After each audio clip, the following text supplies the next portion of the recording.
Hello everyone, welcome back to the sofa.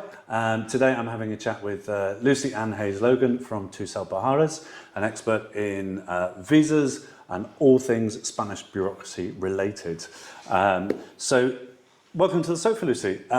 Today we're going to have a quick chat about driving licences. Yes. We're quite often on various forums trying to help people with advice and correcting some of the urban myths that are out there. Yeah. But driving licences is one of those that's in a bit of a strange place at the moment. It is, and it's a very commonly spoke about subject. It's kind of on the end of everybody's tongue at the moment, understandably. Now, today we're going to talk specifically about people who moved here before Brexit, so British citizens who moved here before Brexit, and then we can speak about people who are then moving here after Brexit and getting their correct visas. So let's start with people who moved here from the UK before Brexit.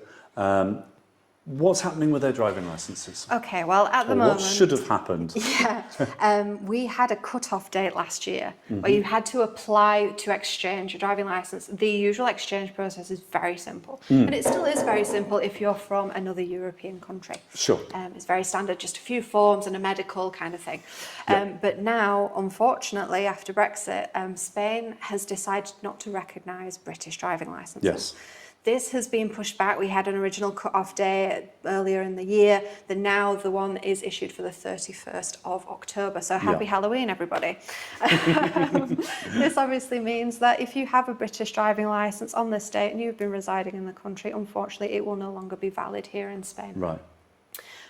Most people who'll be entering the country though later, they do have a period of time after applying for residency or when they've arrived and they applied for the residency after their visa to actually exchange the driving licence. Yeah. Unfortunately, that really simplified process of just filling in a few forms is a thing of the past for the British, which is very unfortunate. So if you moved here before Brexit, you've got your residency sorted before Brexit. It was very simple just to change your licence over. So but if you didn't change your licence over, that's going to cause you some problems going forward. It can cause you a few headaches now. Yeah, we're going to find out the verdict on the 31st of October by what the Spanish government decides to do. For example, in France, we've seen a really good example that what they've been doing is when your driving licence runs out, they will reissue you a French one, which is fantastic. Hopefully Spain kind of takes that hint, but we shall see.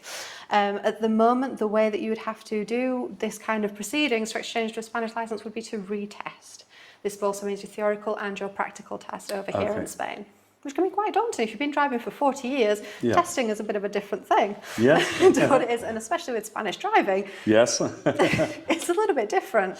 However, this is an interesting subject because I hear a lot of things about, it's been possible to pass a Spanish driving test. I don't speak Spanish, for example, but the testing system is very different here, isn't it? It is. So you can actually have a bilingual instructor who can sit in the passenger seat while you're in the driving seat, and the Spanish examiner can speak to the bilingual instructor who can then give you the instructions in English. Exactly. So basically, if you're a competent driver, that shouldn't represent a problem. It shouldn't be a problem. I, for example, tested over here in Spain, so I'm one of those people that doesn't believe anything but the outside ring of the roundabout exists.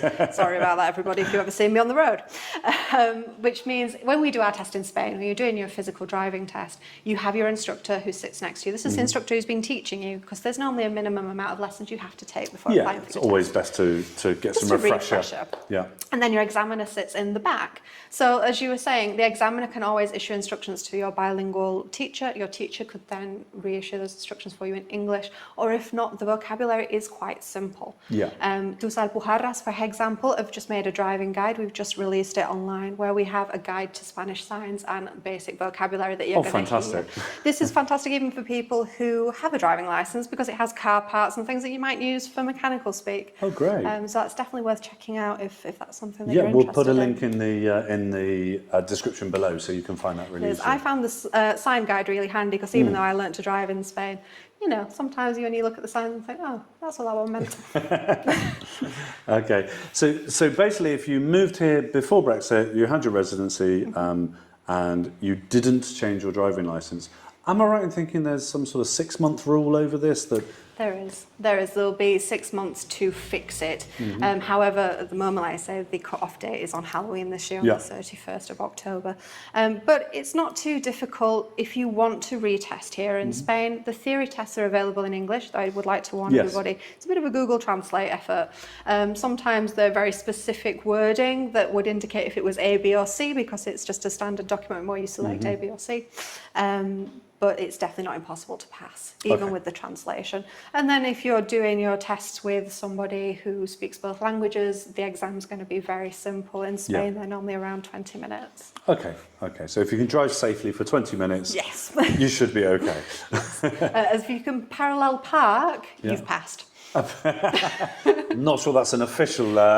Maybe not quite, but I think they'd be impressed. Yeah, but that'd be good. That'd be good. Okay, so let's look at people, for example, who have now applied for one of the visas we've spoken about on our other videos, which I guess is not just for people from the UK post-Brexit, but anyone else from a third country all around the world, a non-EU citizen moving to Spain. They've got their visa, they're celebrating, they're coming over, hopefully talking to us about property,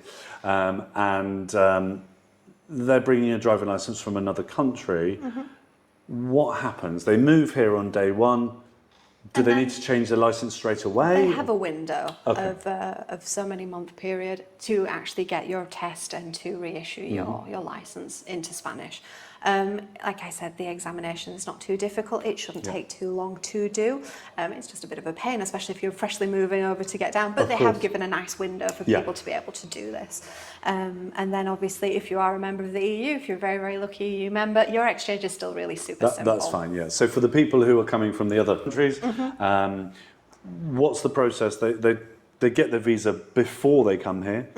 Presumably they're arriving with their foreign driving license. What do they have to do? They will start counting the days when they apply for their residency here.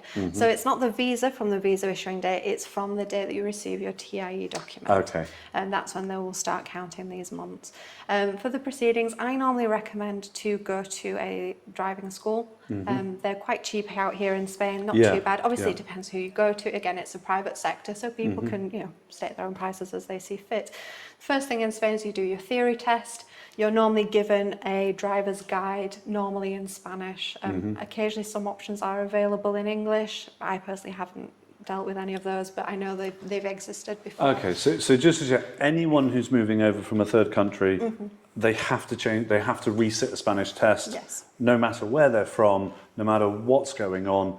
If you move here, under the current things might change in October, but any other country, you have to sit a new test. At the moment, At the moment, okay. Yes. Any third country at all? It's always been the case with people, for example, from Australia, etc. They've kind of always had to do this proceeding. Okay. It's quite easy. Like I said, you sign up for your test, you do your theory test, then after that you'll be given a code. This code that you put into the DGT with all your information, it will come up with the words apto or no apto. Apto means passed, no apto means failed. And then you move on to a few driving lessons. After your driving lessons, you'll then test for that. And again, you'll get the apto or no apto. This normally takes a few days. Your instructor will normally say, oh, this Thursday they're releasing the results. You can check these at the DGT offices if you have one nearby, or if not, you can just check them online. Okay. And then as soon as that comes in, it doesn't take too long for your new license to get to you. Okay, so not too much for people to worry about, but if you're moving here on a visa with a driving license from a third country, can you drive straight away when you get here, or is there a period you have in order to pass your test? You have a period to pass your test. Okay. Is that weeks, months? It's a few months. A few months. Now, you've got enough time to manoeuvre around this, but it is something to keep in mind when you're moving out here.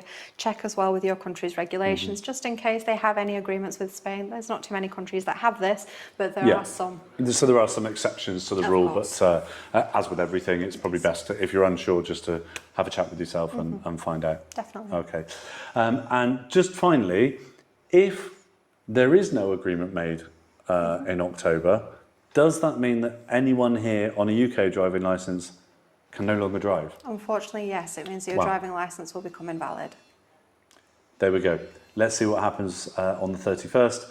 But if you haven't done it already, I'd recommend changing it. It's not that difficult to do. I've done it myself. So thank you, Lucy, for your time on driving licences. And There'll be another update, I'm sure, coming soon on driving licenses. So don't forget to subscribe, hit the notification bell, and then you'll find out about things as soon as they become available with more news.